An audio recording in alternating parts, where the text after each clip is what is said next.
Assalamualaikum warahmatullahi wabarakatuh. Jumpa lagi dengan saya, Sari Hayati, pada materi manajemen pemasaran. Baiklah, materi hari ini yaitu mengenai manajemen pemasaran era revolusi industri. Pemasaran digital atau digital marketing dari berbagai penelitian sebelumnya maka dapat didefinisikan bahwa digital marketing adalah sebagai penerapan teknologi informasi dan komunikasi pada berbagai aspek pemasaran guna meningkatkan interaksi dengan konsumen maupun pelanggan perusahaan dengan mengintegrasikan interaksi online maupun offline dengan cara yang lebih baik, lebih cepat, lebih murah melalui peningkatan nilai suatu produk menjadi lebih superior atau lebih baik lagi. Pemasaran digital atau digital marketing menjadi pilihan yang tepat bagi pebisnis dalam memasarkan produk dan layanannya dengan memanfaatkan kemudahan akses internet guna meraih keuntungan yang lebih besar, pengeluaran biaya yang lebih rendah, dan menjangkau pasar yang lebih luas.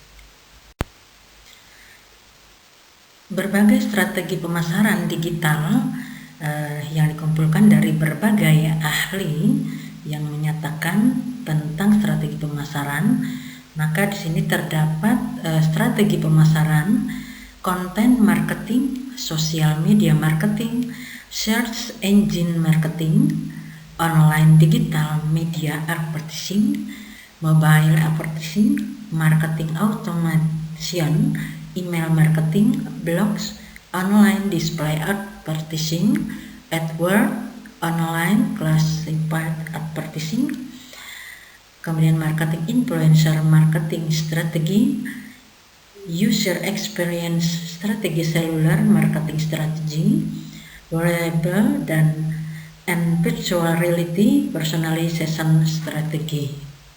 Seperti tampak pada gambar yang merupakan bentuk-bentuk dari strategi pemasaran digital.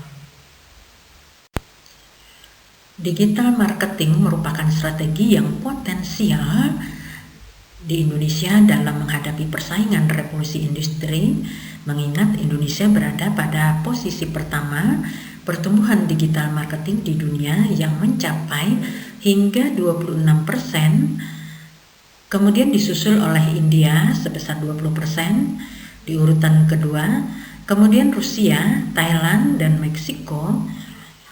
Pesatnya perkembangan digital marketing di Indonesia tentu saja didukung oleh peningkatan jumlah pengguna internet yang telah mencapai 265,4 juta orang atau melebihi hampir seluruh penduduk Indonesia.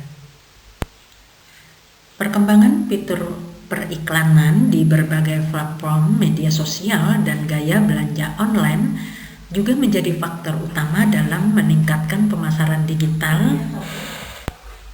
Keberadaan bisnis di era industri dan sosial dituntut untuk mampu memacu perekonomian dengan pemanfaatan konsep pemasaran berbasis teknologi digital atau digital marketing.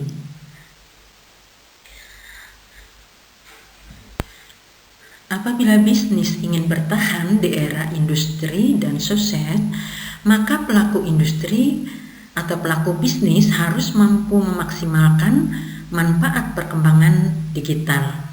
Kemudian menemukan bahwa strategi digital marketing berpengaruh dalam memasarkan produk hingga 78% terhadap keunggulan bersaing bisnis. Sehingga pemanfaatan digital marketing akan memberikan keunggulan di dalam bersaing. Pemanfaatan digital marketing akan memberikan keunggulan di dalam bersaing. Yang pertama yaitu penentuan target konsumen dapat diatur sesuai kondisi demografis. Kemudian yang kedua, mampu memberikan data atau hasil yang relatif cepat dan mudah untuk diukur sehingga pemasar dapat melakukan evaluasi dengan segera untuk dilakukan perbaikan apabila dirasakan terdapat ketidaksesuaian dari berbagai aspek pemasaran. Yang ketiga, pengeluaran biaya produksi dan transportasi menjadi jauh lebih murah daripada pemasaran konvensional. Yang keempat, jangkauan pasar menjadi lebih luas yang tidak terbatas dari sisi geografis, baik target konsumen lokal bahkan target konsumen global. Yang kelima, yaitu dapat diakses kapanpun dengan tidak terbatas waktu atau pemasaran 24 jam selama 7 hari. Yang keenam, tidak membutuhkan sumber daya manusia yang banyak. Yang ketujuh, terciptanya saluran pemasaran marketing channel yang terus berkesinambungan. Kemudian yang kedelapan, kenaikan pendapatan jangka pendek yang berasal dari penjualan jangka panjang. Yang kesembilan, yaitu penurunan biaya iklan promosi hingga mencapai 70% dari anggaran yang tersedia. Yang kesepuluh, pengurangan biaya pemasaran secara keseluruhan. Ke-11, terciptanya keunggulan bersaing yang membedakan dengan pemasaran konvensional. Ke-12, kemudahan promosi lintas platform digital. Yang ke-13, yaitu peningkatan reputasi atau citra merek dan produk yang dipasarkan secara digital. Yang ke-14, yaitu pengenalan organisasi atau perusahaan ke masyarakat secara lebih masif. Yang terakhir, yaitu ke-15, memungkinkan untuk berinteraksi secara langsung dengan konsumen maupun pelanggan, baik secara kelompok maupun secara individu. Tetapi di samping keuntungan dari pemasaran digital tersebut, ternyata di sini juga masih terdapat kelemahan dari pemasaran digital. Yang pertama, yaitu perusahaan menjadi tergantung pada konsumen maupun pelanggan yang berinteraksi secara aktif di internet. Yang kedua, konten harus selalu diciptakan dan dipublikasikan. Yang ketiga, komentar harus segera direspon dan laman harus selalu diupdate. Yang keempat, persepsi konsumen terkait dengan kehandalan merupakan hal yang penting yang menjadi prioritas. Yang kelima, produk mudah ditiru oleh pesaing. Yang keenam, dapat disalahgunakan oleh pihak-pihak yang tidak bertanggung jawab. Yang ketujuh, yaitu reputasi dapat menjadi tidak baik ketika muncul respon yang negatif. Kemudian yang kedelapan, belum semua pelaku bisnis menggunakan teknologi internet atau digital dalam menjalankan bisnisnya. Pemasaran media sosial atau social media marketing merupakan pemasaran yang menargetkan platform sosial seperti Facebook, Instagram, TikTok untuk promosi meningkatkan kesadaran merek, pertumbuhan target audience, pertumbuhan lalu lintas situs web, meningkatkan penjualan, peningkatan keterlibatan masyarakat, retensi pelanggan, pertumbuhan audiens, penanganan umpan balik pemantauan pesaing dan pemantauan tren, dan riset permintaan konsumen. Adapun peranan sosial media marketing di dalam strategi pemasaran, media sosial merupakan salah satu strategi penting dari pemasaran digital yang memberikan peluang bagi perusahaan untuk berinteraksi secara online maupun offline, baik secara pribadi, publik, industri, pelanggan, dan pasar. Strategi pemasaran media sosial dapat menghasilkan meningkatkan lalu lintas ke situs web perusahaan dan mengembangkan basis pelanggan yang lebih besar. Penggunaan platform strategi pemasaran media sosial seperti Facebook, Instagram, WhatsApp, YouTube, Twitter, Snapchat, dan lain sebagainya akan mempermudah perusahaan dalam berinteraksi dengan konsumen maupun pelanggannya. Berikutnya yaitu jenis-jenis pemasaran media sosial atau social media marketing. Yang pertama yaitu jejaring sosial atau social networks.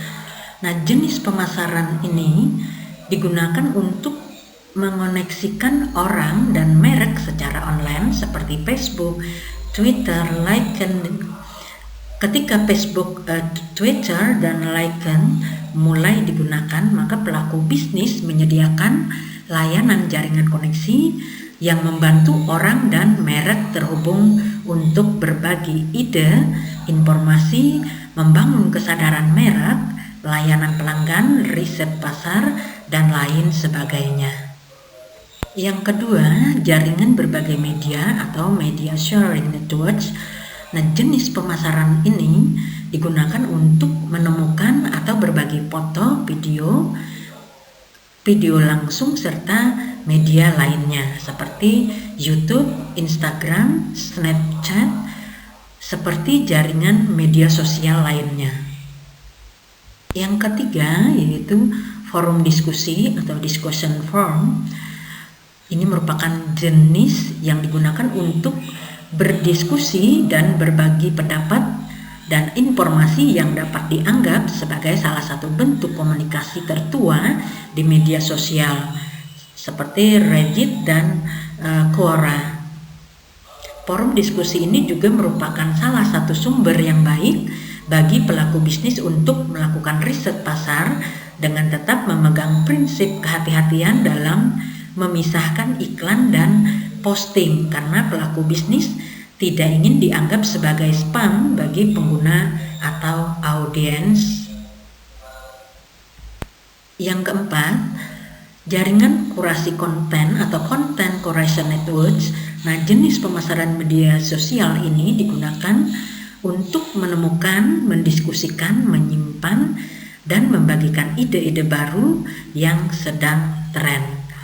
Kemudian yang menjadi pusat inspirasi dan kreativitas di mana orang mencari ide dan informasi baru, sehingga bagi pelaku bisnis dapat menjadi jendela peluang merek dalam membangun kesadaran merek dan membuat audiens tetap terlibat di dalam platform tersebut.